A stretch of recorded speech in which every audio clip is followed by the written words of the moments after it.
Hare Krishna. Om Namo Bhagavate Vasudevaya. Om Namo Bhagavate Vasudevaya. Om Namo Bhagavate Vasudevaya. Narayanam Namaskritya Naram Chaiva Narottamam Devim Saraswatim Vyasam Tato Jayam Udiryet Shavatam Swakatha Kṛṣṇa Punya Shavana Kirtanaha Hridayantasto Bhadrani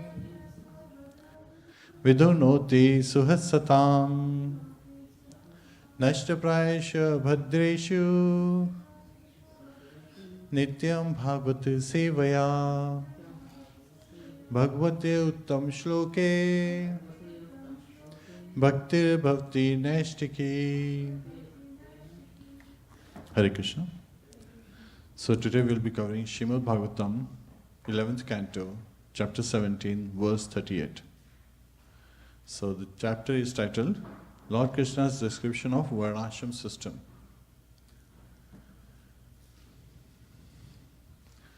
Griham vanam vipashvishet paravrajed vadvijottamaha ashramadashramam gacchen nanyathatmat parascharet. Graham vanam vopavishet pravrajed vadvijottamaha ashramadashramam gacchen nanyathatmat parascharet. Graham vanam vopavishet pravrajed vadvijottamaha ashramadashramam gacchen nanyathatmat parascharet.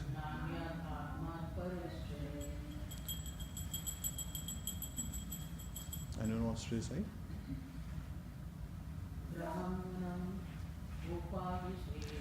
Graham vanam vopavishet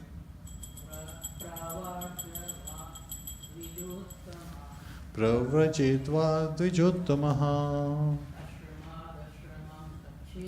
ashramadashramam gacchen nanyathatmat parascharet.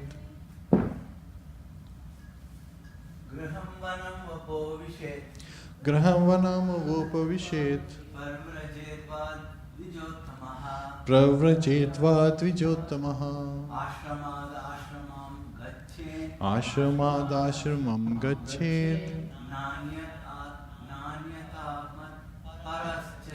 nanyathatmat parascharet. Graham vanam vopavishet pravrajetva dvijottamaha ashramadashramam gacchen nanyathatmat parascharet. Graham, the family home. Vanam, the forest. Va, either. Upavishet, one should enter. Pravrajet, one should renounce. Va, or. Dvijottamaha, a Brahmana. Ashramat, from one authorized status of life. Ashramam, to another authorized status. Gachet, one should go. Na, not.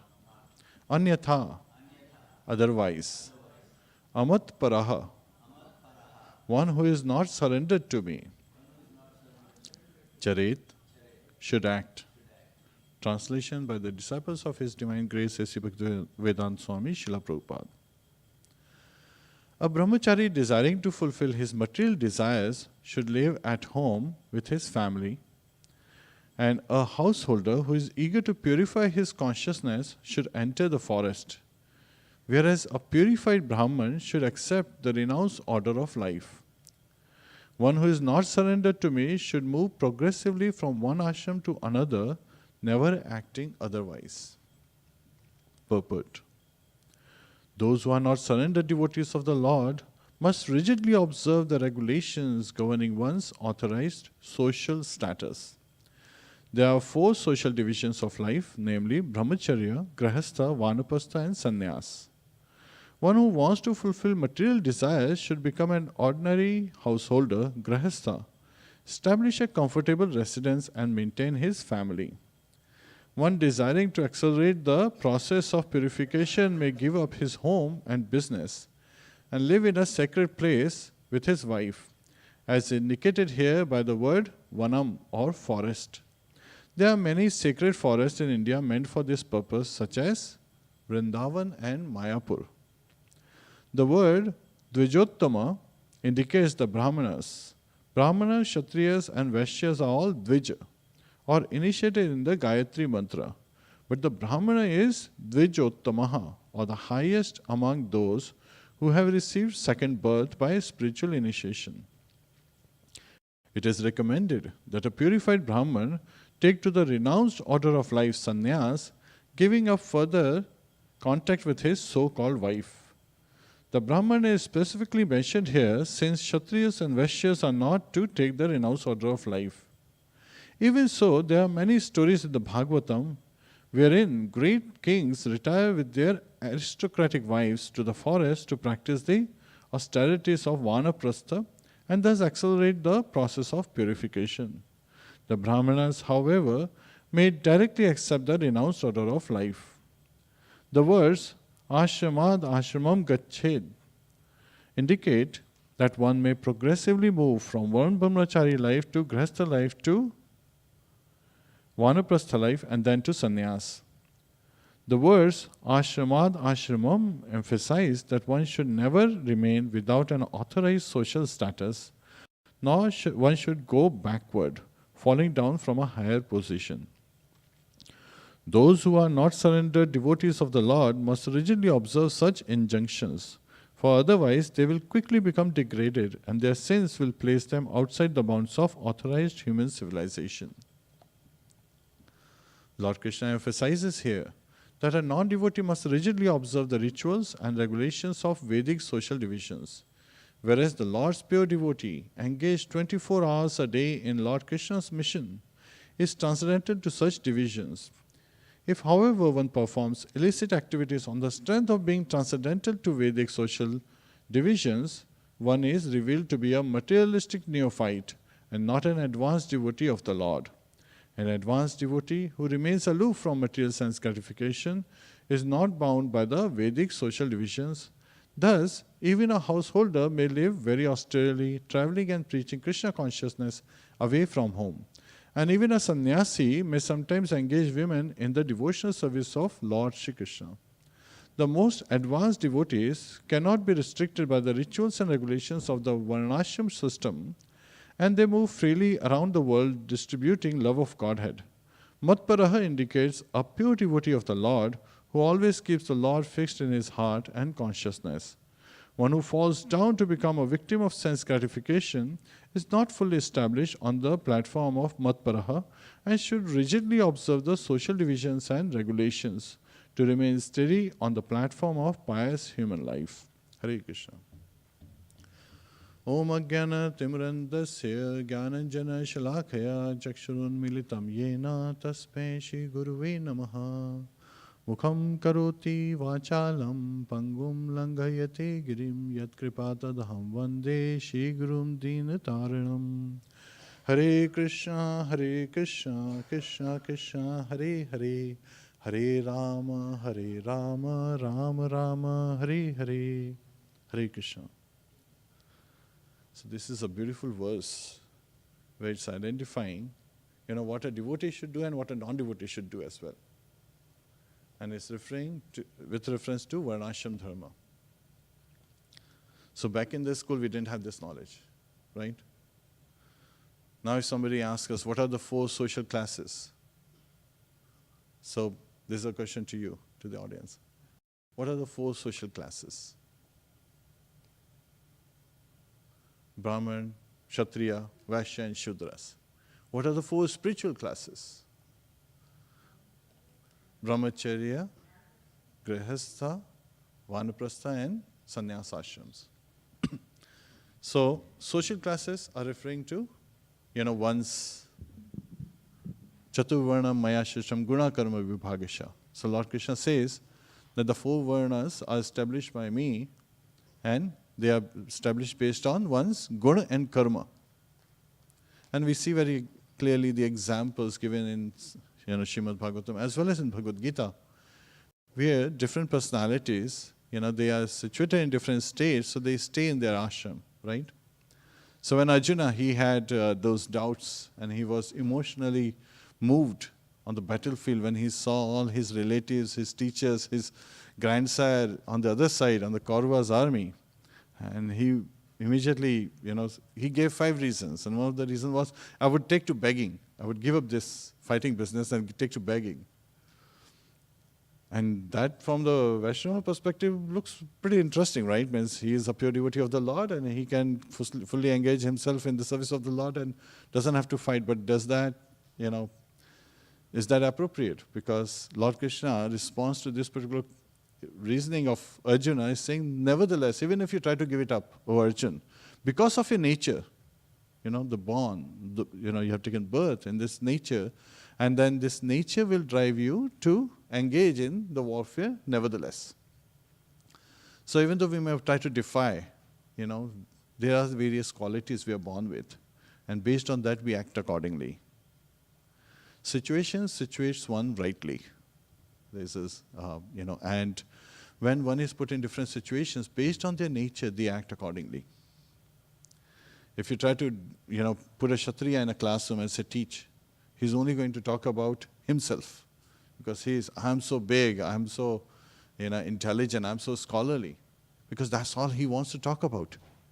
That's his position. So his nature would show up very clearly in a classroom. And if you put a Brahmana on a battlefield, he would give updesh. He would try to find reasons. Look for the reference of the Shastras to say, hey, should I even be fighting this battle or not? And if you try to put a Vaishya in either of these 2 situations, he will think of how to make money. Because that's their nature. A Vaishya is an expert in making money. He knows all the ways and all the strategies from that perspective.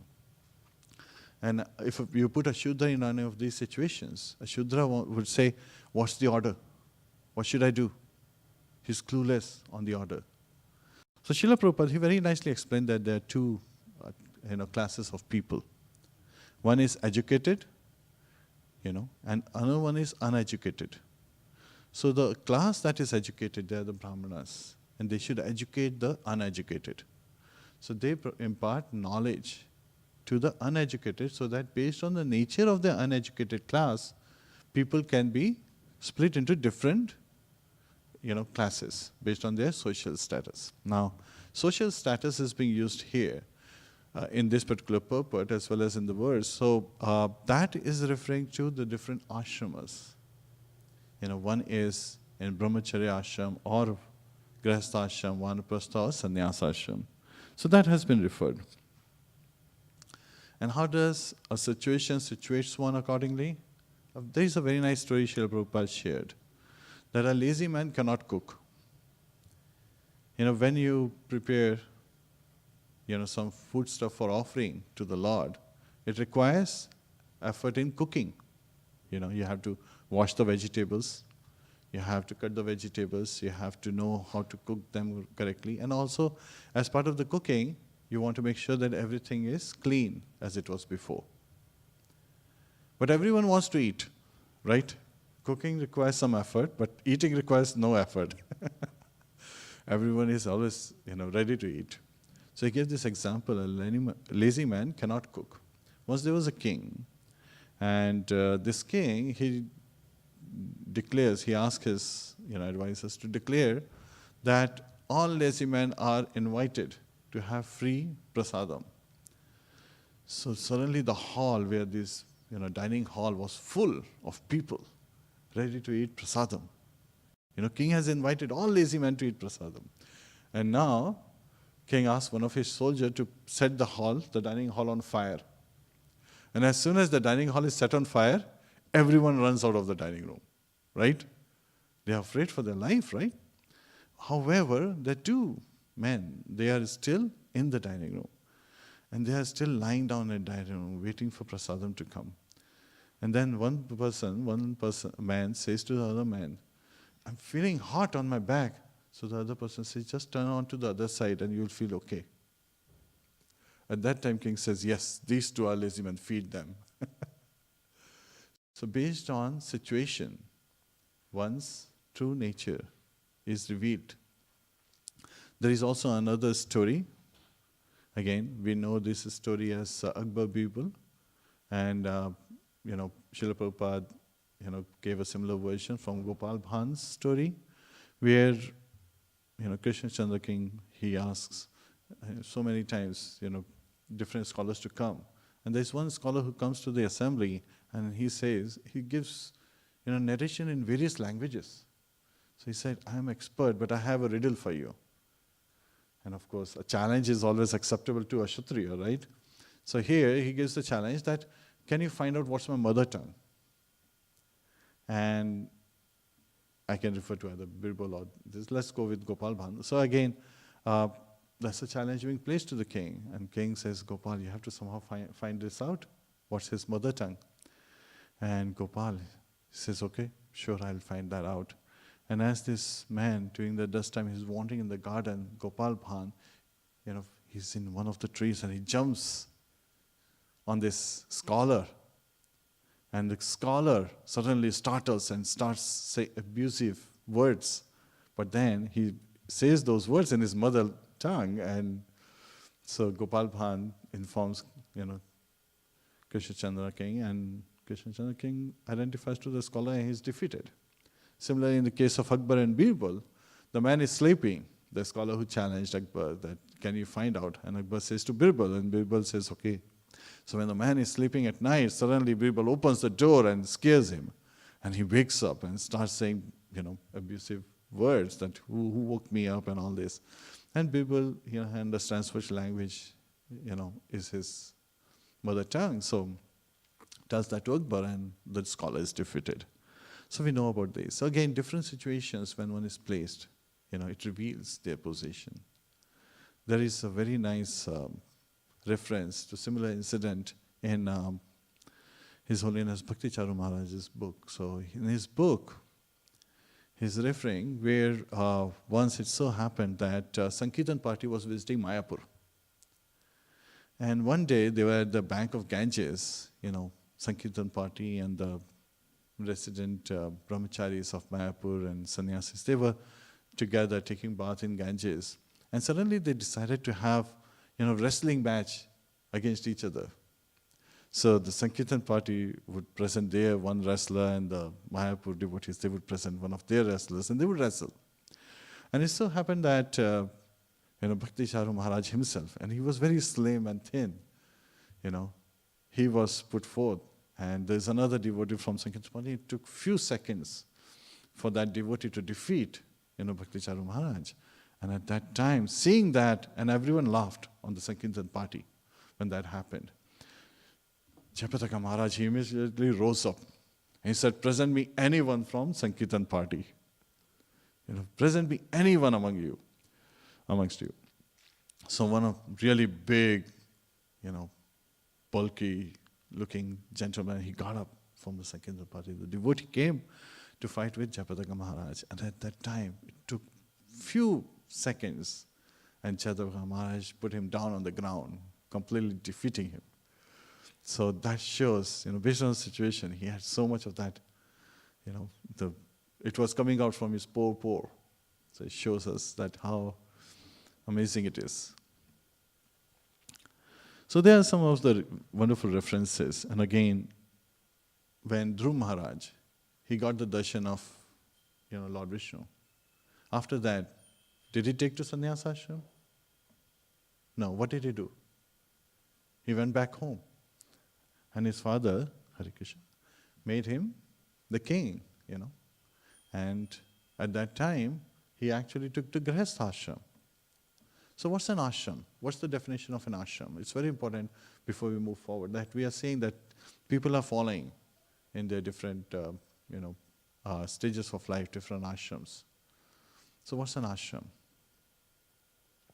Ashram is just a place where one can make spiritual progress. And it has been, the 4 ashrams they have also been established by Lord Sri Krishna.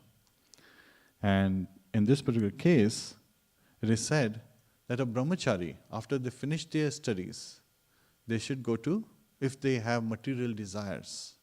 So it's very specifically identified that if one has material desires, which means that one is not fully surrendered to the Supreme Lord. Mat parayana. Mat is, to me, parayana is completely surrendered. So one who is not fully surrendered. Amat parayana is one who is not fully surrendered. Mat parayana is one who is fully surrendered. So one who is not fully surrendered to the Lord is the one who has material desires. Right? You can either be, jiva is like a marginal energy of the Lord. So Srila Prabhupada gave the example of, the bank. There is the shoreline where there is water. So this particular shoreline, which is at the margin, can either be under the water or over the water. There are only 2 positions. So a jiva, a living entity, can either be under the shelter of Devi Hesha Gurumai Mammaya Duratyaya. Right? So, can either be under the shelter of Mahamaya, also known as Durga, or, material energy, or could be under the shelter of Lord's internal potency. His, under the shelter of Radharani. Let's keep it simple. So there are only 2 shelters a living entity can have. So as one is under the shelter of material energy, they will have material desires, because that's what is happening. And because of the material desire, a brahmachari, after finishing his brahmacharya ashram, his duties, serving and studying, he should take to a householder life. And a householder person, again, Srila Prabhupada very clearly identified in the 6th and 7th canto that in a householder, when he is engaged in a householder life, he should try to, attain the purpose of life. And what is the purpose of life in the material nature perspective? Is to remove this attraction towards sense gratification, right? The different kind of, not just engage in eat, sleep, mate, defend. And try to, remove the sexual desire. So try to get aloof, because that's what sex desire is considered to be the clutches when one engages in, such sense gratification activities. One is actually bound by maya. So one should try to remove those clutches. So one should move to Vanaprastha ashram. Now why should one not go to sannyas ashram directly from Grihastha ashram? That's the question.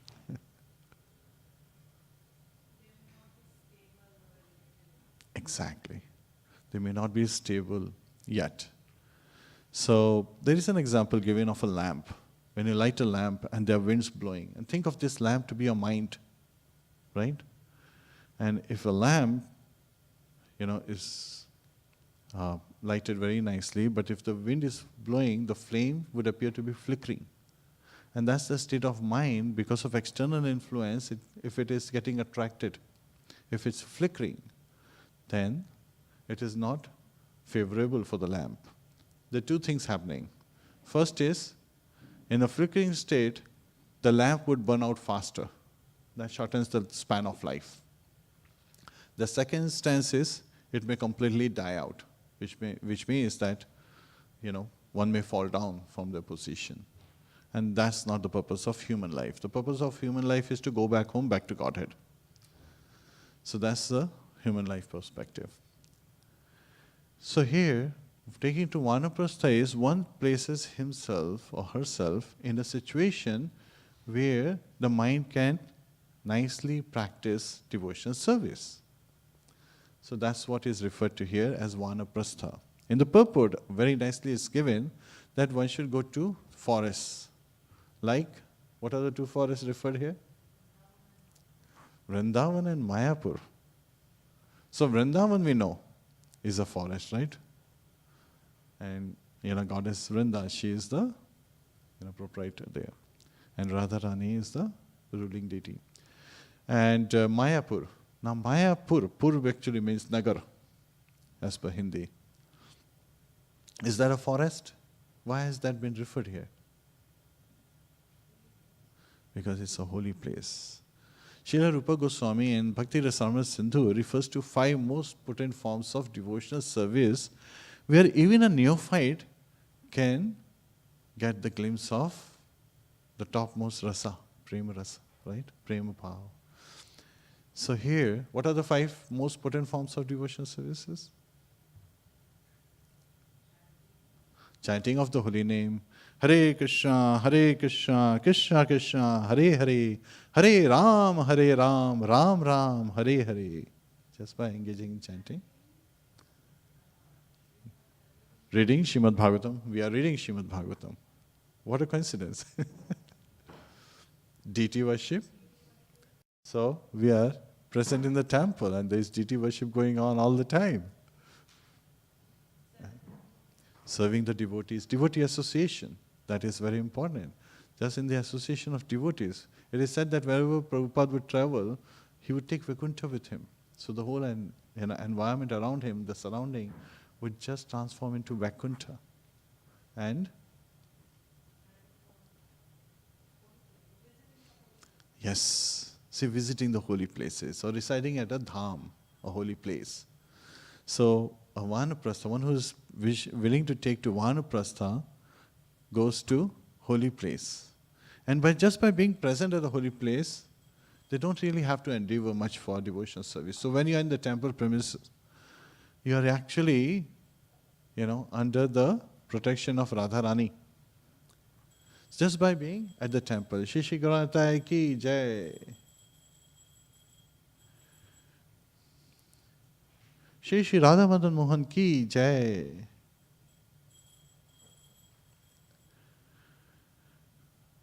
Shri Shri Sita Ram Lakshman Hanuman ki jai.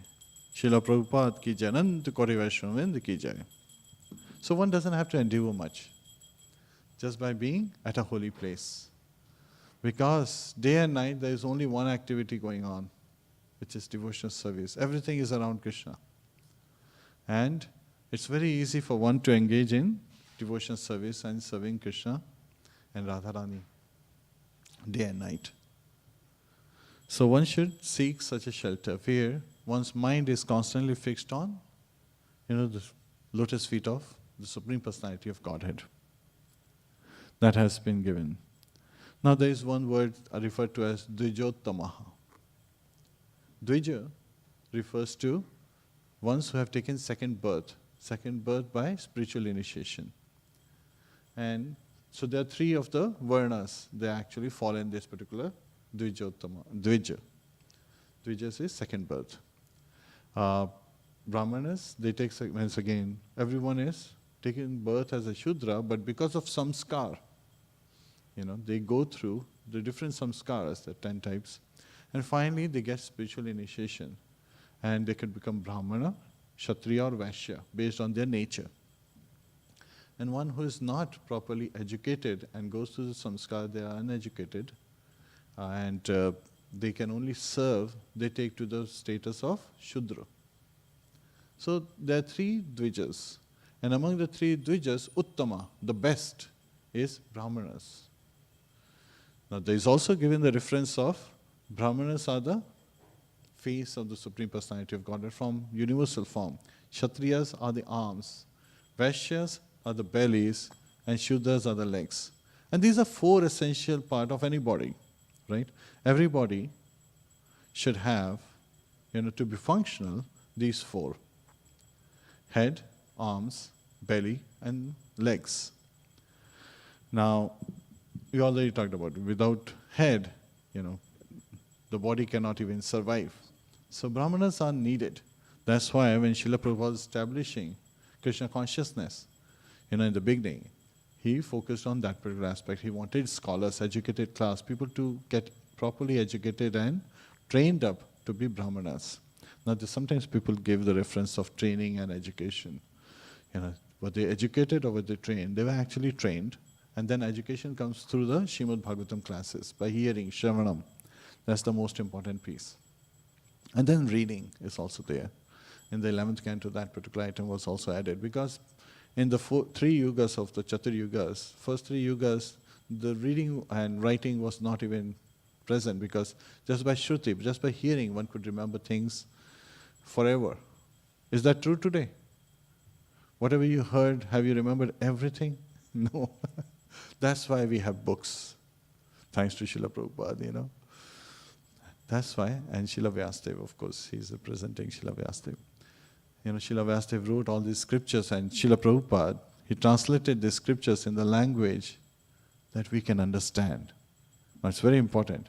Somebody can say, wait a minute, I can understand Sanskrit, but no, can you understand the purport of that verse?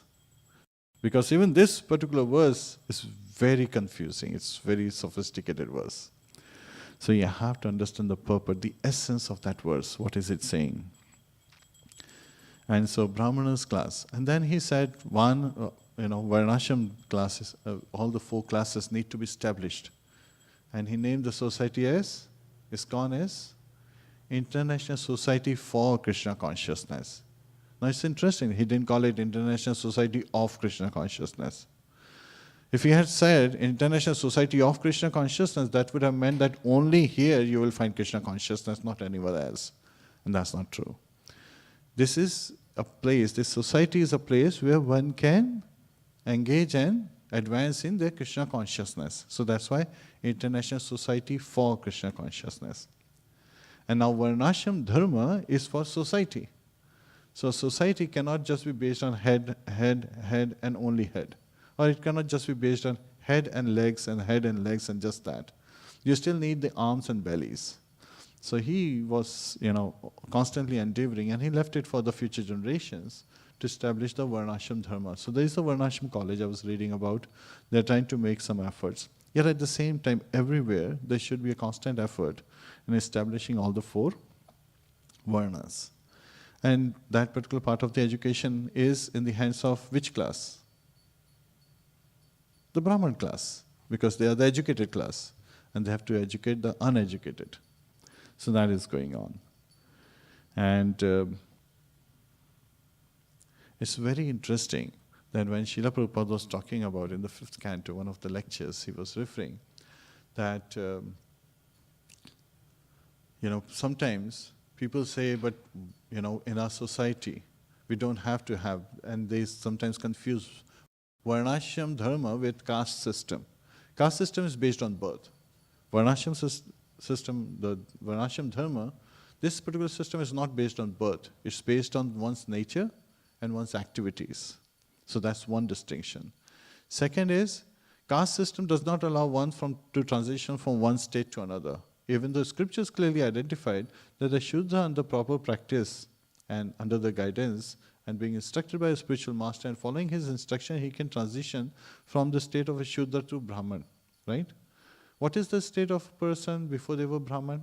So Prabhuji, what was your status before you became a Brahman? You were initiated to be a Brahman? What was your status? Like which? Shudra, right? So, and especially in scriptures, Kala Shudra Sambhava. So if we have taken birth in Kali age, we are born as Shudras till we get educated and we go through the samskaras and the initiation to become a Brahmana. And it's interesting. It's still initiation because there are even 3 stages in Brahman life. Right? Sometimes people say, oh, I have become Brahman. No, you just got initiated as Brahman. You have to go through those 3 stages to really be where you need to be at the purification, for your self-purification. So we have to endeavor constantly, even as a Brahmana, to constantly improve ourselves. To follow the scriptures, to follow the spiritual master, sadhu, sangha, shastra and guru. Those are the three reference points. So we have to follow them so that we can continue to progress. So this is, being referred to just for the Brahmanas. Yet at the same time, the purport very nicely described that a Brahmana, not just he has this Varna, he also has different ashrams. So from Brahmacharya, one goes to Grihastha, to Vanaprastha, and to Sannyas. And a Brahmachari who is fully surrendered to the Supreme Lord, he skips 2 ashrams. Which were the 2 ashrams he skips? Grihastha and Vanaprastha. So why does he, everyone can understand, okay, Grihastha ashram he misses because he doesn't have material desires, he doesn't have those indulgence, that his nature is fully fixed at the lotus feet of Kṛṣṇa.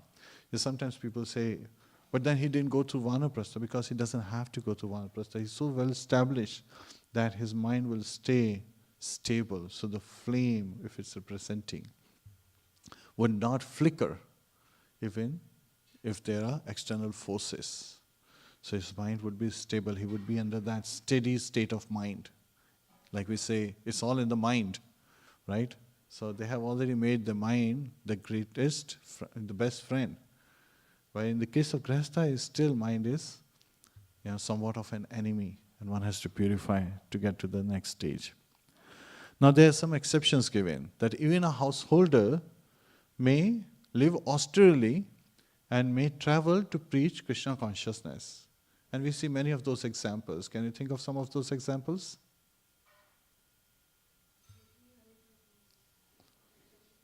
Vaisheshika Prabhu is traveling, yes.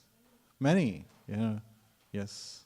His Grace Ravindra Swarup Prabhu is traveling and he's preaching. And it's interesting that they don't have to make extra endeavor. They travel and Krishna consciousness goes with them. So they are constantly preaching wherever they are. So the aspect is, Grihasthas who are living in Australia, they're constantly preaching wherever they are. It's not that, I have to spread Krishna consciousness in that area, so I'll travel to that area and then preach Krishna consciousness. Wherever they are, they are preaching Krishna consciousness. And then, even a sannyasi can engage women in devotional service. Can you think of some examples on that? All sannyasis. Yes. So, Srila Prabhupada, first time when he came to US, he had many disciples. And then he made a trip to India and came back. It's very nicely described by Mukund Maharaj that how he brought a whole trunk of gifts for his disciples. And he brought saris for many of his disciples. He engaged, the women disciples in devotional service. He gave them different services, right? So even a sannyasi can engage women. It's not that they have to, this is opposite sex. No, they are constantly, engaging the living entities. They are not looking at their external identification, yet at the same time, they do consider those aspects as what kind of service should be given. Srila Prabhupada used to give advice to his women disciples, and he used to also advise temple presidents saying that women should not be engaged in hard, laborious work. They should be engaged in, like taking care of children, teaching them, and so forth. So those were some of the aspects. So one has to be very careful. Now, amat paraha. Now it is very interesting that one who is not fully surrendered to the lotus feet of Lord Shri Krishna, he should go from one ashram to another. And there is a analogy given in Chinese. There is a proverb saying that if you put a frog in a boiling water, what will happen to the frog? It will immediately jump out, because it sees the water is too hot. Now this is a cooking, that kind of example. But here, the importance is to understand the analogy with respect to this instruction. It's like if you put the water, when it's frog in a cold water, and then you heat the water slowly, the frog will not come to know. That's how the water is getting to the boiling point. So one who is disturbed, should be slowly and slowly, gradually overcoming. Now it's very interesting that these examples and many such examples were already there. Like the very ashramas, the system is made so that one can gradually progress from one stage of life to another. The scientists in today's age, they are discovering it now. In the last few decades only, they realize that if you ask a smoker who's been smoking 50 cigarettes a day, to quit completely, that will not work. They have realized that he cannot quit it because that's too instant. From 50 they come to 49, 48, 47, 30, 20, 10, 2, 1, 0. Gradual. And then it's very interesting that somebody gave the example of Chaitanya Mahaprabhu, that he took to sannyas right after Grihastha ashram. Srila Prabhupada was very clear that Chaitanya Mahaprabhu was not sannyasi, he is the Supreme Personality of Godhead. He doesn't fall under the paradigm of sannyas, Varṇāśrama dharma. He took to sannyasa ashram just because his students were causing offense to him. So he made it very, very clear. So that's how it is said that Matpara, one who is constantly devoted, and Chaitanya Mahaprabhu appeared in the mood of Radharani and also to spread Sankirtan Yajna, the Yajna for this age. So in this particular chapter we hear as how one who has to gradually progress from one ashram to another, and especially Brahmanas show that, and even various Kshatriyas, they show this example. Like Vidur, he traveled to pilgrimage, he took to pilgrimage after he was, the word is very harsh, rebuked by Duryodhan, who was actually his nephew. So he felt hurt and he dropped his weapons and he took to pilgrimage, traveling to pilgrimages. So similarly, one should, go from one stage to another, from one ashram to another. And one, when fully situated at the lotus feet of Lord Shri Kṛṣṇa, he can even go to the sannyas ashram. And Brahmanas, along with various Kshatriyas and Vaishyas, in the history of, as described in Bhagavatam, one can go, from one stage to another. And if one does not follow that, that means they are not following a very well laid out path that has been given to them. And they have all possibilities of fall down. So one should avoid falling down. And if people, again, there are 12 types of Mahajanas, and even the Mahajanas, they describe this path. And if people may take other 11 Mahajanas lightly, but Yamraj, you cannot take him lightly. And he clearly said, Dharmam tu sakshat bhagavad pranitam. So the very religious principles are established by the Lord. Because Yamdutas, when they were challenged by the Vishnu Dutas, they said, Veda pranihito dharmaha. So all these religious principles are coming from the Vedas. So they didn't know who's the origin of the Vedas, the source of the Vedas. So that was realized. So we should continue to seek the guidance and go based on our specific nature, go from one ashram to another in prescribed order. Hare Krishna. So that's the lesson today. And of course, our progress is to make spiritual progress. So that's the goal of life, to go back home, back to Godhead.